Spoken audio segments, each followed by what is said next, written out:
Going on 50 years later, director Steven Spielberg's Jaws continues to reign supreme as the champion of sharksploitation films. It's a movie full of truly iconic scenes that tap into our elemental fear of the ocean and the unknown terrors potentially lurking beneath its tranquil surface. You know the thing about a shark? He's got lifeless eyes, black eyes, like a doll's eyes. Out of the many unsettling moments in the film, there may be none more terrifying than when lovable oceanographer Matt Hooper decides to bring the fight directly to the great white shark by entering the water in a, theoretically, shark-proof metal cage.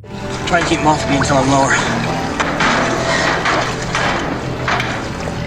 Okay, I'm ready.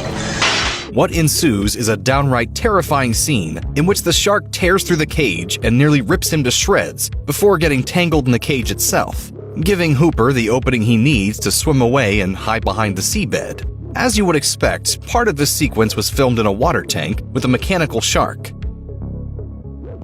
But amazingly, the part where the shark gets stuck in Hooper's cage and thrashes about is actually real-life footage of a shark captured by Australian shark experts Ron and Valerie Taylor in the ocean near Dangerous Reef in South Australia. Valerie Taylor recounted the incident in an interview with Inside Hook in 2021, explaining, "The shark in the movie was supposed to be 25 feet long, and the sharks on the reef were closer to 15 or 16 feet long. So, to keep the appearance right, we went out on a very small boat, built a smaller shark-proof cage, and hired a very short actor.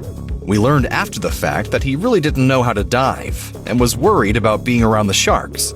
At that moment, there were about 3 large great whites gliding around outside." Taylor then explained how things nearly went terribly wrong, only to work out far better than expected. "We didn't want to force anyone into the cage, and it was good that we didn't, because suddenly a huge 16-foot great white got caught in the wench that was connected to the cage. The shark started thrashing around, the wench broke off the side of the abalone boat, and fell down into a frothing mess in the sea. The cage was destroyed. Clearly not as shark-proof as we had thought. Needless to say, the crew was shocked by the cage's lack of structural integrity. Even more so, everyone was relieved they hadn't forced the actor to overcome his fear and get in the cage." Taylor continued, "If that actor had been in the cage when this happened, he would have died. We were fortunate that he was so reluctant. We were even more fortunate that Ron was already in the water and filming. I had run across the boat to grab our other camera and started filming from above as well. It was some of the most incredible shark footage anyone had ever seen, so of course the studio was happy." Spielberg was equally pleased with the footage and wanted to include it in the finished movie. In order to do that, though, some changes had to be made to the film's story, which originally had Hooper getting eaten by the shark during their cage battle. Seeing as the cage was clearly empty in the shot of the real-life great white shark getting ensnared and trying to break loose, the scene was altered so that Hooper escapes by swimming out the top of the cage while the shark rips it apart. By the time he resurfaces, Amity Police Chief Martin Brody has finally killed the shark by shooting and blowing up a scuba tank he had tossed into its mouth earlier. Smile, you son of a...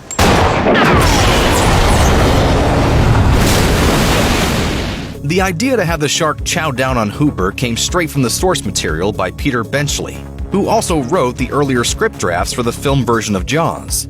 What's more, Benchley's novel featured a whole subplot that centered on Brody and Hooper being at odds, and even clashing with one another during their shark hunt.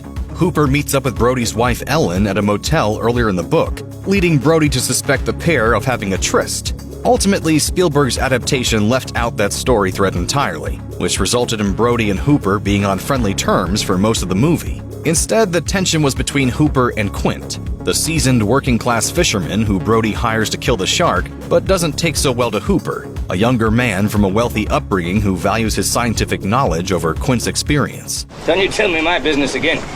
You get back on the bridge. That doesn't prove a damn thing. Well, it proves one thing, Mr. Hooper. It proves that you wealthy college boys don't have the education enough to admit when you're wrong. Naturally, Hooper's cage fight with the shark in Jaws has begun to show its age over time. If you study it closely, it's fairly easy to tell which shots depict a real great white shark and which ones feature a mechanical shark. Even so, it remains a skillfully constructed sequence that still hits hard to this day.